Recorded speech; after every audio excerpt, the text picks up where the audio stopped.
Hello, everyone. Welcome to the session 5 tips for choosing when to click instead of code. My name is Dana Fullman.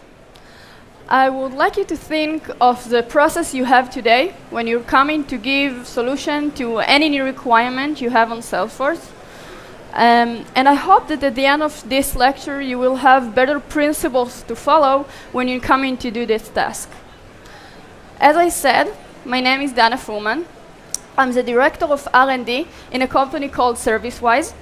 ServiceWise is a platinum partner of Salesforce in Israel for over a decade now. We specialize in giving best practices solution and implementing project for multi-cloud projects in different kind of history. As a director of R&D, I'm in charge of the implementation team who do the click, the developer team who do the code, and the QA team who oversees everything. I actually started as a dynamic CRM developer, and then I became a Salesforce developer. So I feel pretty comfortable talking to you today about this subject, knowing that going with click instead of code is not something I take lightly. Let me understand who do we have here today. By raising your hand, please. How many developers do we have in the audience today? Okay, good. How many system admins? Excellent. End users? Good. Okay, I'm sure each one of you can take something from this session. Okay, so the forward-looking statement, nothing much to say. I'm not giving you any roadmap, but of course you can't buy anything of according to what I'm saying. You need to go to the official site. Okay. So what am I going to talk to you about today? I want to start with just do a first comparison between the click and the code, make sure we all talk on the same language. Then I will dive right to the 5 tips I want to give you today. And then I hope you'll have some takeaways from this presentation. So let's start. First, when I'm coming to compare click and code, what am I talking about? Click. Click is actually configuration, meaning using declarative tools that the platform gives us. When I'm talking about declarative tools, I'm talking about the page layout, validation rules, visual workflow, of course the standard Lightning components that we have today. All these are helping us and using what we call out-of-the-box tools. When I'm talking about click, the main thing I think we should remember is first, it's scalable. It's probably easy to maintain, right, in the future. It will probably be faster to implement than doing code. And of course, we don't need programming skills in order to achieve that. Okay, on the other hand, click. When I'm talking about click, I'm talking about customization. When I'm talking about click, I mean adding our own new abilities into the platform. We can do that in the Salesforce platform by adding Apex class, Apex triggers, visual flow, and of course, custom Lightning components. Okay? When I'm talking about click, the main thing we should remember is first that it's flexible. In theory, we can build whatever we want, in theory. It's reusable. If we build a right solution, it's something that we can use in different locations, just like the Lightning architecture is all about, right? In some cases, this is the only solution. In some cases, we can only go with code. If I'm talking, for example, integrating with external systems. In this case, according to the external system ability, we may need to build our own web services, right? If I'm talking about working or having any process done on a lot of record, if we're talking about large data volume, in some cases, we will have to build our own Apex classes, for example. And we need to remember that when we build in code, we have to build our own unit tests, which we don't need to do if we're using click. Okay, I want you to remember that because those are the main thing when we're coming to choose between the two. And now I'm just going to dive right into the 5 tips. After each tip, I'm going to show you an example of something we actually encountered and did for our client that implements this tip. And I think it will make it very clear. Okay, so tip number 1. Tip number 1 is utilize the Salesforce basic native capabilities. What does it mean? Of course, we know that Salesforce gives us 3 releases per year with a lot of new features. Those mean a lot of things we need to study and know. The main idea about this tip is that I believe that when you study now and when you actually invest the time now and study what you have on the platform, it saves yourself a lot of time in the future. And today there are a lot of abilities to learn of the feature. We know they have the trailhead, we have webinars for different kind of subjects. We have a lot of way. Let me show you how it's actually saved time. We had a situation of a client that was using Salesforce for a while now. And what they used to do right before the holiday was send them all their client emails. Okay? But they wanted to make sure they will not spam all their client emails. So what they used to do is download the list of contacts, then go over it, remove the duplication, and only then send the emails. You can understand this is a very long process. Okay, so what we just tell them to do was start using the campaign and campaign member features. The campaign member feature already had a deduplication feature, which means each campaign member can be assigned only once to a campaign. And this is exactly what they wanted, just by start using what they have under the nose. Here, just by using click. Tip number 2. Tip number 2 is think about the day after tomorrow. When you come in to give a solution, you can't just think of the now. You always need to think about the fact that processes always changes. And this is a good thing. I mean, new people are coming to the company, new ideas are coming, and we need to make sure that we try to follow these changes, but in a very easy way. Let me show you how we actually did this, because I love this example. Customer of ours the management wanted to make sure that each opportunity will be assigned to a specific approver based on 2 criteria. The first one is the lead source from where the opportunity came from, and the second, the type of the account of which the opportunity is related to. Okay. Who here is familiar with the approver process feature? A lot of people, right? You're familiar with that. So you know that you need to define in advance what are the criteria to make sure for each approver, or you can change it manually, right? Those are the 2 options. But what does it mean in our case? It means that we will need to build a lot of record of approval process, nothing that it's very nice to maintain. The solution we gave them, I think a very nice one, was start using a custom metadata object. The custom metadata object is a great tool, which basically gives you an ability to add what we call process data, okay, and not a business data. Meaning you can sort of build a matrix of the data you want, and then use it as part of the process. In our case, we built a custom metadata object that included the lead source, the account type, and then the approver. And then a process builder and a flow just read the information from the custom object and use it. Let's think about this solution for a second. Let's say tomorrow we have another lead source. Let's say that we decided to use Web2Lead. Okay, what do we need to do? What an admin need to do? It just need to go into the custom metadata and change or add new rows to the object. Easy, right? Let's say we have new CTO, which was the approver for some of the lines. Here, again, we just need to go into the metric and just switch some of the lines and change the approver that was before. Very easy, right? And this is something that exactly points to the changes that might occur in the process. Here, again, just click. Tip number 3. Tip number 3 is maximize the value of the AppExchange. Well, we all know, or maybe we all know, what is the AppExchange. The AppExchange is the official Salesforce platform, sort of the app store of Salesforce, right? For companies that want to put their own product onto the platform, it's a great marketing platform.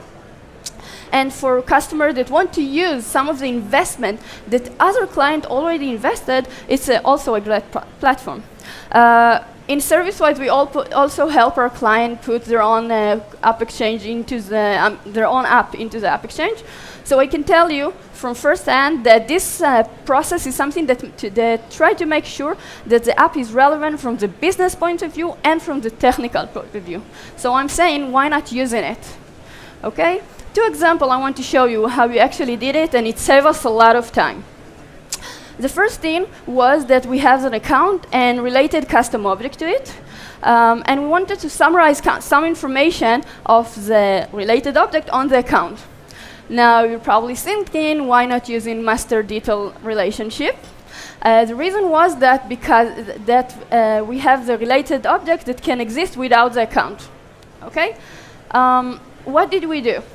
We could have just built our own trigger. This is another option, right?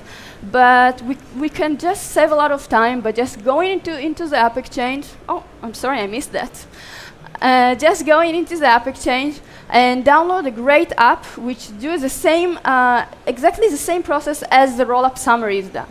Okay, and here, think about it. An admin can download it in a second, no programming skill is needed, and they can do it in a click. Okay, another situation, customer of ours using Lightning, and they wanted to make sure that they will have the calendar in different location and different pages for different objects. Again, we could have built our own Lightning component, custom Lightning component, but just by going for a second into the AppExchange, there is already a Lightning component to be used. Think about, again, the time that we save by doing just that. Here, just click. Okay, tip number 4. Tip number 4 is KISS. Does anyone know what the initials of KISS stands for?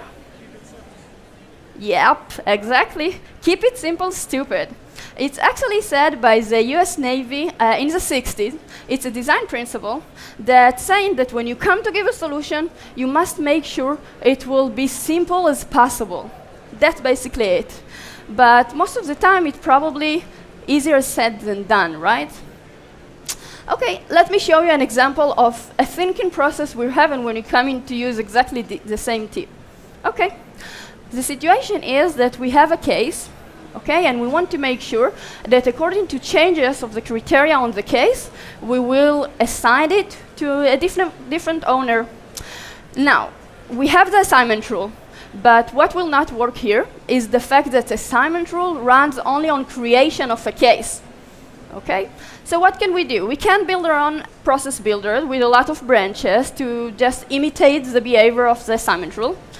But what we decided to do is think about another simple solution, something that will already use what the Salesforce give us. What we decided to do is just add a very small, almost like 3 lines of code that the only thing it did was re-triggering the assignment rule, the same assignment rule that we're all familiar with. We had a process builder checking what's the criteria, then it called an Apex class that the only thing it did was re-triggering the assignment rule. Let's think about it for a second. We're still keeping the same, all the logic in the same location. We're using the feature that Salesforce gave us exactly in the same way that it was meant to be used. And I think that at the end, the solution is simple because the idea behind it is simple. And that's exactly what we were aiming for. Here, a click and a little bit of code. Okay? Tip number 5. Tip number 5 is get the benefit of the Salesforce innovation. Again, this is, a tip that's more easy to say than done, but let me show you how we do that. The idea. We know, as I said before, Salesforce gives us a lot of new features. And the thing is that the idea behind it, and one of the goals Salesforce puts for themselves, is to be innovative. And I think, as a partner, we want to make sure that our customers, and we also, will not stay behind. That's the idea. Now, one way to do it is come here to Dreamforce and learn about all the new things in the roadmap. But another way, of course, as I said before, is learn and keep learning. The thing is that we see again and again that if we start by using the Salesforce tools, and we see in the future where they get improved, we actually get the benefit of that. Let me show you an example for that. We have many customers that are using the community. Now, one of the first questions they always come and ask us is, how does it going to look like, right? Because in most cases, this is the gate for their client to see what they're having. So when we come in to give a solution to any UI requirement, we of course need to understand what they want, how the customer wants it to look like. And today there are many abilities to actually make it look great.